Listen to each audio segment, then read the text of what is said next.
கர்த்தருடைய நல்ல நாமம் உயர்த்தப்படுவதாக. நாகும் 1 அதிகாரம் 9 இடுக்கம் மறுபடியும் உண்டாகாது என்று வாசிக்கிறோம்.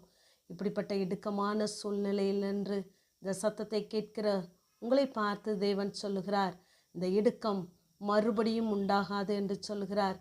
மீண்டும் மீண்டும் நம்முடைய வாழ்க்கையிலே ஒரு காரியம் நேரிடுமானால் அது மறுபடியும் என்று நாம் சொல்லுகிறோம். இப்படிப்பட்ட துன்பமான வேலைகள், நெருக்கமான தருணங்கள், ஒடுக்கப்படுகிற சூழ்நிலைகள் மறுபடியும் உண்டாகாது என்று சொல்லுகிறார்.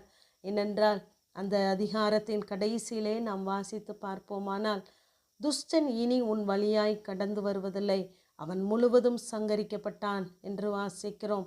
இப்படிப்பட்ட துன்பங்கள், துஷ்டங்கள் நம்முடைய வழியிலே கடந்து வராதபடி, நமக்கு இடுக்கண் உண்டாக்காதபடி தேவன் அவைகளை சங்கரித்து போட்டாராம். ஆகவே சந்தோஷப்பட்டு களி கூறுவோம். நம்முடைய வாழ்க்கையிலே இப்படிப்பட்ட சூழ்நிலைகள் சூழ்ந்து கொள்ளும் பொழுது அநேக நேரங்களிலே இப்படிப்பட்டவைகள் ஏன் எனக்கு மட்டும் வருகிறது, எதுவரைக்கும் தேவன் எதற்கு அனுமதித்தார் என்ற கேள்விகளை எல்லாம் நாம் தேவ சமூகத்திலே வைக்கிறோம். ஆனால் இன்று இந்த வார்த்தையை நீங்கள் ஏற்றுக்கொள்ளும் பொழுது தேவன் மறுபடியுமாய் இப்படிப்பட்ட காரியங்கள் நம்மை தொடாதபடி அவர் நம்மை பாதுகாப்பார். சங்கீதக்காரன் 71 21 சொல்லுகிறார், என் மேன்மையை பெருக பண்ணி என்னை மறுபடியும் தேற்றுவீர் என்று சொல்லுகிறார்.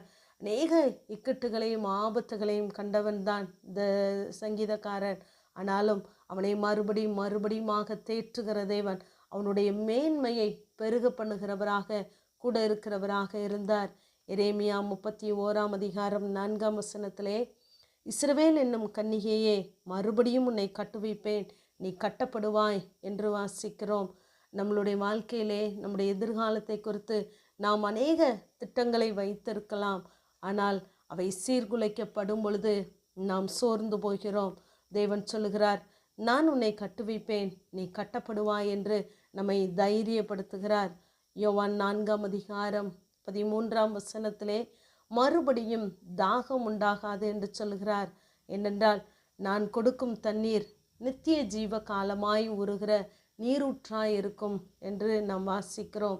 நம்மை தாகம் தீர்க்கிற தேவன் அநேக காரியங்களுக்காய் தேவ சமூகத்திலே நாம் தாகத்தோடு காத்திருப்போம். அந்த காரியங்களை நமக்கு நிறைவேற்றுகிறதோடு மாத்திரமல்ல, அநேகருக்கு நம்மை ஊற்றாய் பயன்படுத்த அவர் நம்மோடு கூட இருக்கிறவராகவே இருக்கிறார். இங்கே யோவான் 9 நாம் ஒரு சம்பவத்தை குறித்து பார்க்கலாம். ஒரு குருடனுடைய கண்களை இயேசு அங்கு திறப்பதற்கு தன்னுடைய உமிழ் நீரை உமிழ்ந்து சேற்றை உண்டாக்கி கண்களிலே பூசி அங்கு சுகத்தை கொடுக்கிறார். இதை பார்த்த ஜனங்கள் எல்லாரும் இவனுக்கு எப்படி கண் திறக்கப்பட்டது என்று கேட்கிறார்கள். அப்பொழுது அவன் இயேசு விதமாக செய்தார் என்று சொல்லி முடிக்கிறான். மறுபடியுமாக பரிசேயர் வந்து அவனிடத்திலே கேட்கிறார்கள், நீ எப்படி பார்வை அடைந்தாய் என்று. மறுபடியுமாய் 17 ஜனங்கள் வந்து, உன் கண்களை திறந்தானே, அவனை குறித்து நீ என்ன சொல்லுகிறாய் என்று கேட்கிறார்கள். 26 மறுபடியும் அவர்கள், அவன் உனக்கு என்ன செய்தான் என்று சொல்கிறார்கள். அதற்கு அவன் பிரதியுத்தரமாக, மறுபடியும் நீங்கள் கேட்க வேண்டியதென்ன, அவருக்கு சீஷராக விரும்புகிறீர்களா என்று கேட்கிறான். உடனே அவர்கள், பாவத்தில் பிறந்த நீ எங்களுக்கு போதிக்கிறாயோ என்று சொல்லி அவனை புறம்பே தள்ளிவிட்டார்கள் என்று சொல்லி பார்க்கிறோம். இப்படி ஒரே விஷயத்தை மறுபடியுமாய் அங்கு ஒரு கேள்வி அங்கு எழுப்பப்படுகிறதை நாம் பார்க்கிறோம். நம்முடைய வாழ்க்கையிலும் நாம் சொல்லுகிற காரியங்களை ஏற்றுக்கொள்வதற்கு அநேகர் மறுக்கிறார்கள். நம்மை புரிந்து கொள்வதற்கு அங்கு யாருமே இல்லை.